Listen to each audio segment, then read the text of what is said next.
and today I wanted to talk about identifying and understanding emotional manipulation. I think it's helpful to start with the fact that I think all of us use manipulation in some form to get what we need. And so this isn't, if you see yourself in any of these, it doesn't mean you're a bad person. But what it's helpful to do is to identify where we manipulate or where other people do, so that we can, one, protect ourselves from suffering, but also if we notice, because usually manipulation is used when effective communication does not exist. And so learning to communicate can actually help reduce these emotional manipulation tactics. And it also can be used when people feel uncomfortable with closeness. And so healing that can be really helpful to start to reduce.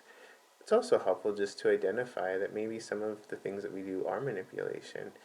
We're often just products of our environment, and so we've adopted a lot of ways of being that might be actually contributing to the discomfort and difficulty in our relationships. So some of the obvious would be to lie and cheat and those kind of things, but I wanted to go into some other forms that maybe aren't as apparent. The first would be when someone projects onto the other person. So a really common example is when you have a significant other who is always very convinced that you're unfaithful and is, watching everything and doing all these pieces, and then it turns out that they were the one unfaithful. So that's a form of projection where inside the other person has some unacceptable impulses or wishes or behaviors, and instead of, or feelings, and instead of acknowledging that because it's not safe, they project it outward. It's generally unconscious, so the person, if you point that out to someone, it's sometimes hard for them to actually see. And so this is more helpful for you to identify, not to see that and then go to the person and tell them you're a manipulator. Because if you ever notice, that usually doesn't go over super well if you've ever tried that or watched other people do it. Another is gaslighting, and I have a video on gaslighting if you want to learn more, but the basic gist is that gaslighter um, does things that are pretty, I would say, universally understandable as not okay or mean or rude. And then when you have an appropriate response, they challenge you or question, why are you acting like that? Why are you so crazy? Main piece is that when you are now dysregulated, they have power. And the other way gaslighting can happen is where someone just completely denies what happened. So you could like have a video and they say that never happened. So again, these are all manipulation tactics because they're either there's a need for closeness that the person doesn't know how to communicate, or there's something that they did that they're very uncomfortable with, so they're now just flat out denying it because it doesn't fit into the idea of themselves. Some more subtle ways are love bombing. So, love bombing is very valued in our culture. I think most of the really romance movies are really just love bombing beginnings. So, love bombing is this kind of excessive affection and emotional um, fantasy that happens in the first stage of the cycle of idealization, devaluation, and discard. So we're idealizing the person. We're kind of exaggerating them. We don't really know them.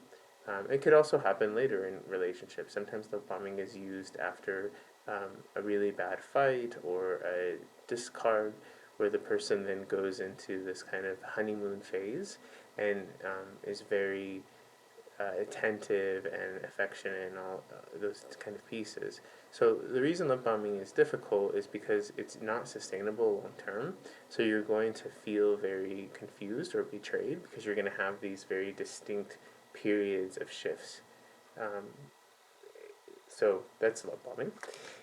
The next is having unrealistic expectations with people and then shifting the goalpost. So oftentimes when I work with people, I'll ask them, what do you need from the other person? And they won't have very clear practical examples. They have very vague things like, I need you to love me more, but there's not actual practical, like that would look like A, B, and C.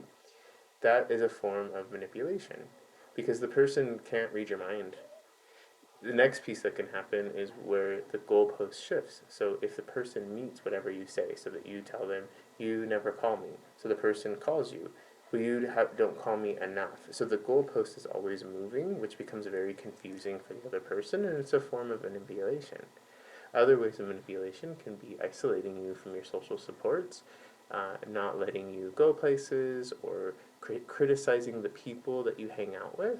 So, if someone really is concerned about people you hang out with, they're not going to necessarily criticize them. They're going to meet with you and say, I'm really worried. I don't know if this is a good environment or match of a person, but you ultimately let people do their own thing.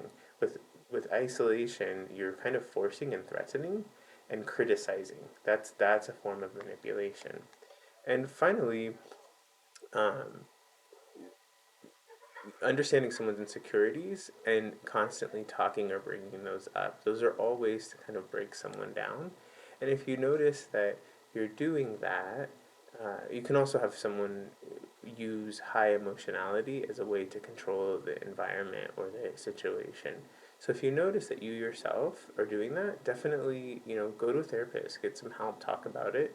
If you notice that the people in your life are doing that, I wouldn't necessarily recommend confronting them, because most people that are manipulating, whether it's conscious or not, it's very difficult to admit that. I think we view manipulation as this horrible thing, when in reality, I think most people manipulate to some degree. But maybe you can start to strategize for yourself. How do I not fall into these manipulations? Because in our relationships, we tend to have kind of a dance that we've created, and we fall into it very easily. So we might start to be able to identify the manipulation and then identify how can I adjust or not fall in. So I hope that that's helpful, and I hope that you have a great day.